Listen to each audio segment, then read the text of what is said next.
Hey, I'm Anfa. In the previous video, I told you why I use open source software and Linux for music production. In this video, I'm going to tell you what software I use precisely and also share my reasons for choosing that, because I want this video to help you decide if this stuff is going to work for you. And for that, you need to know why it works for me, not just that it works. I'll skip a lot of detail because this video could easily last a week, and we don't want that. Please keep in mind that I have preference. So my weapon of choice might not be the best for you, but in case this sounds fun,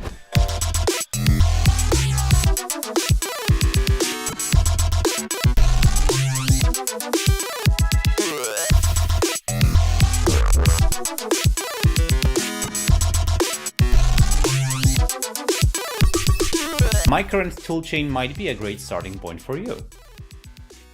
Alright, let's begin. And I will begin with the operating system. You already know that I'm using Linux for all my work, but the number of Linux distributions is approaching infinity, so that info alone isn't that helpful.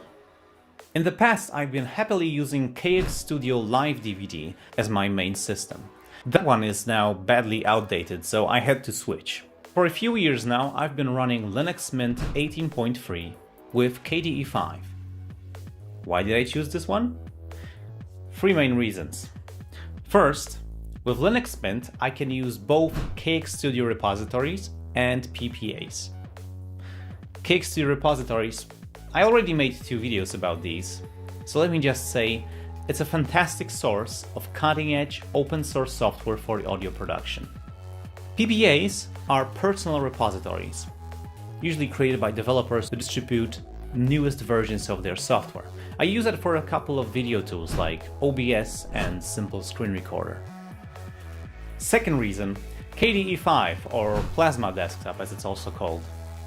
It's a great looking desktop environment that has a lot of features that I find missing from its alternatives. And third, Linux Mint has a great tool for managing video card drivers. So I was able to install NVIDIA drivers and get CUDA working relatively easy there. Now, it doesn't have really much to do with music production, but I also do graphic design, 3D animation and rendering, and I need this stuff. However, it can also be helpful for playing games.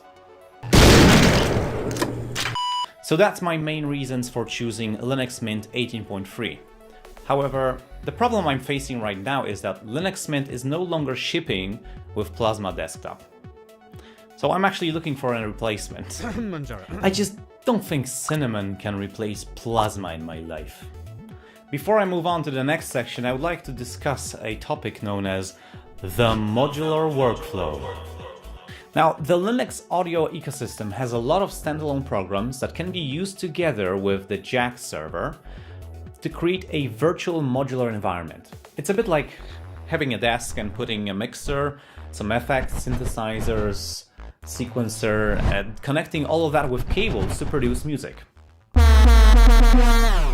Now, this can be a lot of fun, but I think there's one big problem with all modular setups.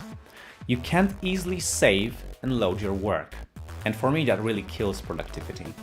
I know there are so-called session managers, but I couldn't ever get this stuff to work for me, so I have ultimately decided that whatever I'm going to be using to make music, it has to live inside of a digital audio workstation. Fine! Now we can move on and talk about the digital audio workstation. For many years, I've been making music with LMMS in tandem with Ardor. I've produced multiple full-length albums this way, including the most recent one titled Suppressed. However, in 2017, I finally decided to drop LMMS and focus my workflow entirely on Ardor alone. Why? I made a detailed video comparing the two in the past, so let me just rephrase that real quick. For many years, LMMS was the only integrated music production environment with MIDI editing and sound design capabilities that would suit my needs. LMMS, however, lacked advanced signal routing, LV2 plugin support, audio recording and editing, and other functions that Ardor boasted for years already. In order to be able to do everything I wanted, I had to use both programs together. I used to do it like this. Make instrumentals in LMMS, export a mix, import it into Ardour, add vocals, guitars or extra editing and effects, then export another mix, and finally master all the mixes in a separate Ardour session to produce the final album. However, Ardour was developing its MIDI workflow for quite a few years now, and once I found it has matured enough to be production ready, I've decided to drop LMMS and simplify my workflow. So that's that. The last part of the toolset I want to talk about are the plugins. That's a big one. We're gonna need a few subcategories here. Let's talk about synthesizers first, then we'll move on to effect processors. Hey dude, but what about the samplers? You see, I'm a bit weird in this regard. Other people use drum samples they found on the internet, and I used to do that too back in 2005, but now I synthesize all my drums. So that's why I don't use any sampler. Moving on, the synthesizer plugins. And the synthesizer plugin that I use 95% of the time is ZenFusion.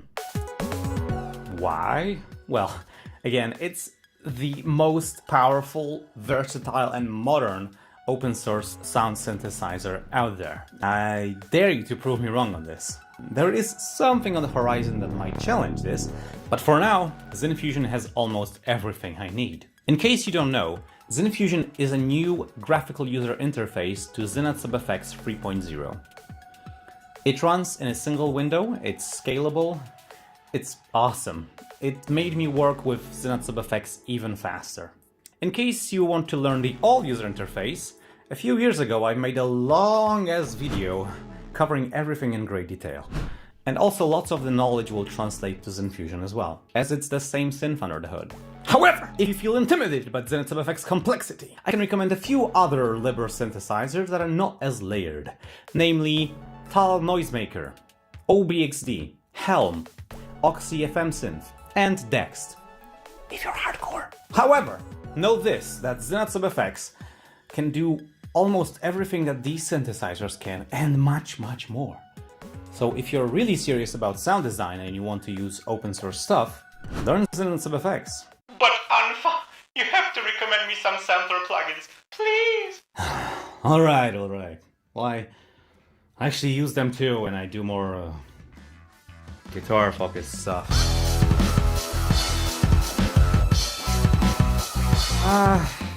Okay, so let's talk about the sampler plugins. You can use Hydrogen drum kits installed on your system using a plugin called DRMR Sampler. It's simple, it only allows stereo output. We could work around this, but I never had it crap out on me, so it's safe to use. If you need quick, great sounding acoustic drum sounds, I recommend AVL drum kits. These are LV2 plugins encapsulating acoustic drum kits created by the AV Linux project. These come both in stereo and multi-channel variations and are integrated extremely well with Ardour. They are black boxes, however, so you can't swap out the samples, but that's the point here. Another plugin I used is Fabla. It's a simple but nice looking sampler from OpenAV Productions, single layered. I have experienced some problems with it, so I wouldn't call it exactly rock solid, but I like it. There's also Fabla 2, which has awesome functionality, but is unfortunately still far from being production ready at this point.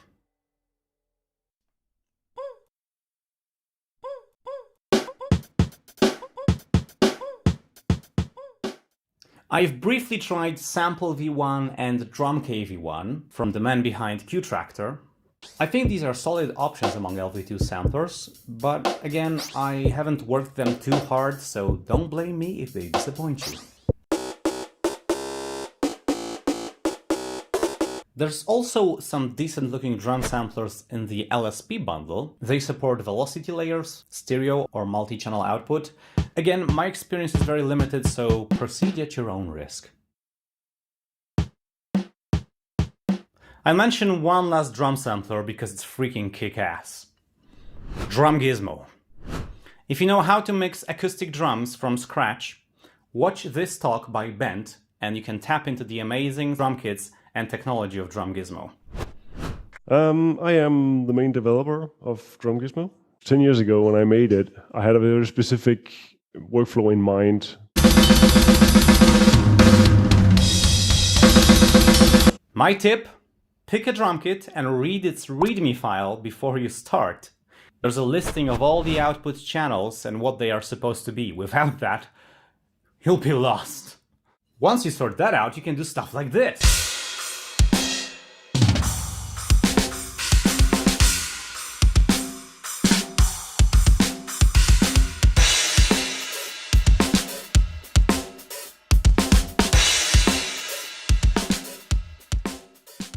Alright, enough drum samplers for one video. Now let's talk about something I'm really excited about, and that is the Effect Processor plugins. Let's start with delays. Calf Vintage Delay. Syncs to BPM, sounds great, I use this all the time.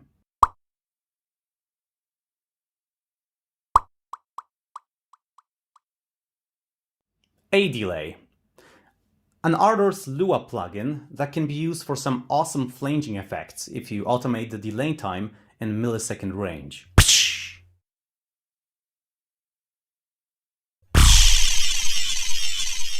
Delayorama.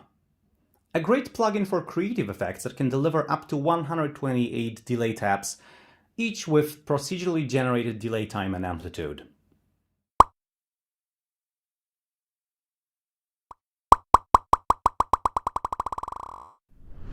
Reverbs. Umverb is my favorite right now. Its sound is full and smooth, without that strange tinny character that many synthetic reverbs have. It's also very flexible and it looks nice.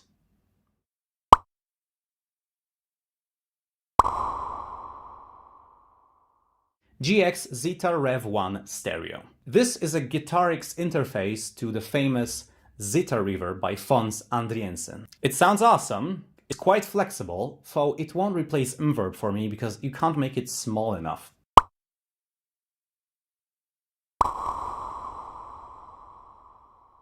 GX Reverb Stereo. This one sounds a lot like a spring reverb, which is very rare among synthetic reverbs. It sounds nice on drums and guitars, so there's not much things to set up here.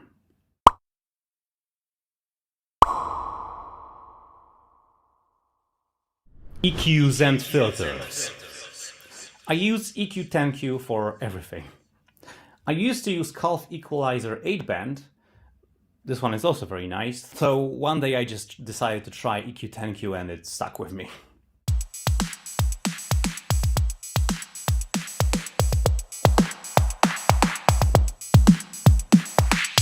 Calf filter. I use this one all the time to reveal sounds with the low-pass modes, or to add motion to my bass patches using notches and bandpass modes.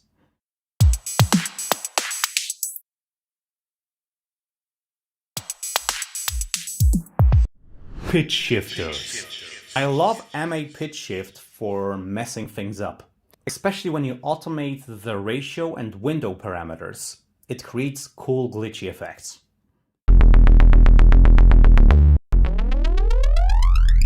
I would recommend rubber band pitch shifters for more traditional pitch shifting, as they allow precise musical control of the pitch, and they also sound pretty good.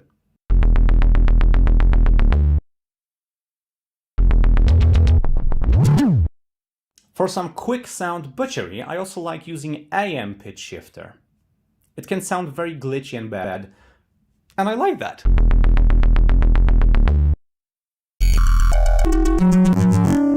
Distortion. Wolf Shaper. I've made 3 videos about this one already.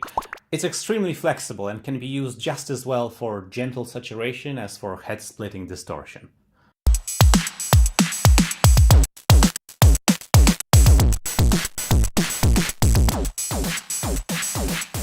Tap Tube Warmth is a great sounding, yet simple saturation plugin. I love it on bass and drums. Don't be discouraged by the lack of a custom graphical user interface. Also, Calf Saturator is based on the algorithms of this plugin.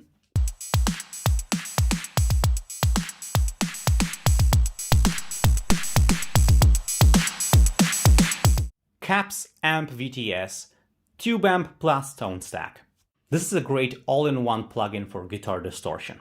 Again, don't be misled by a lack of a custom GUI. It sounds great, and not just on guitars. GX Amplifier X. This is a fancy-looking, great-sounding, all-in-one guitar distortion suite with tube, cabinet, and tone stack emulation.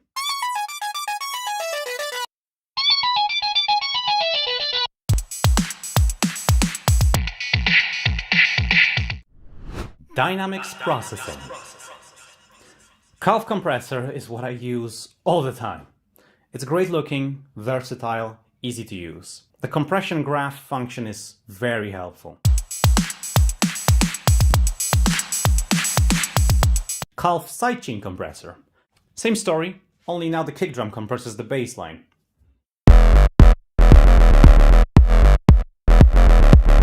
Calf Limiter. I put this on every muster bus I see.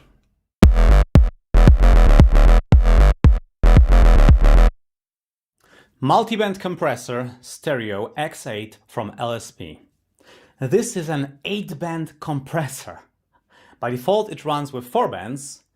It sounds way cleaner than the Calf multiband compressor, though the interface is a bit cluttered.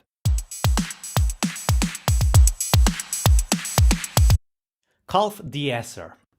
I put this on every vocal track, and sometimes on bass and lead tracks as well, if the highs are getting painful at certain notes. There's a neat trick for you. Super smelly shampoo spice. Super smelly shampoo spice.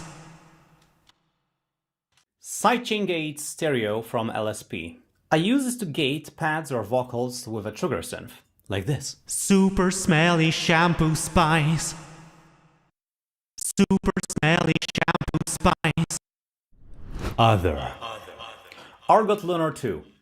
It's a versatile granular processor. You can do dozens of strange effects with this one.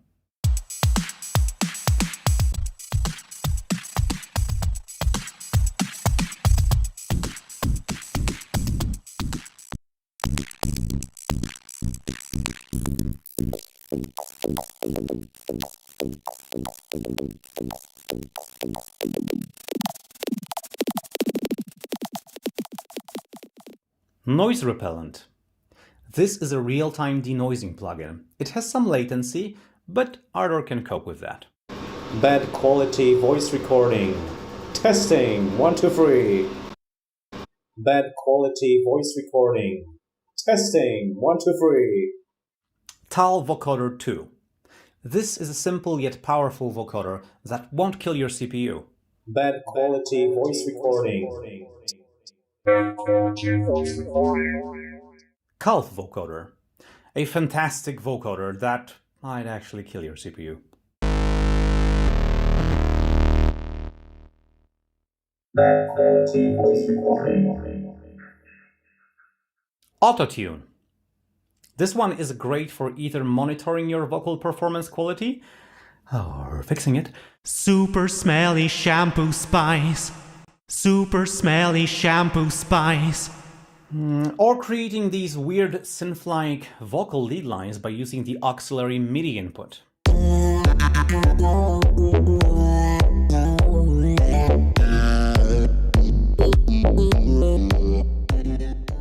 Bitrate Repeat.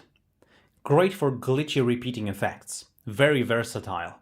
Don't be scared off by a lack of a custom graphical user interface. Bitrate Tape Stop. Likewise, very useful for this one iconic effect. Tapes. Alright, let's cut it here. There are dozens more that I'd love to talk about, but this video is getting a bit too long. In the future videos, I'll take a closer look at the plugins I mentioned here and some other ones as well, to help you get the most out of what the free and open source audio ecosystem offers. Thanks for watching. I hope this video was worth your time. I also want to thank all the Patreon supporters who are enabling me to make videos like this one. If you'd like to join them and help keep this show going, please go to patreon.com/Unfa. That's all. Now go and make some music.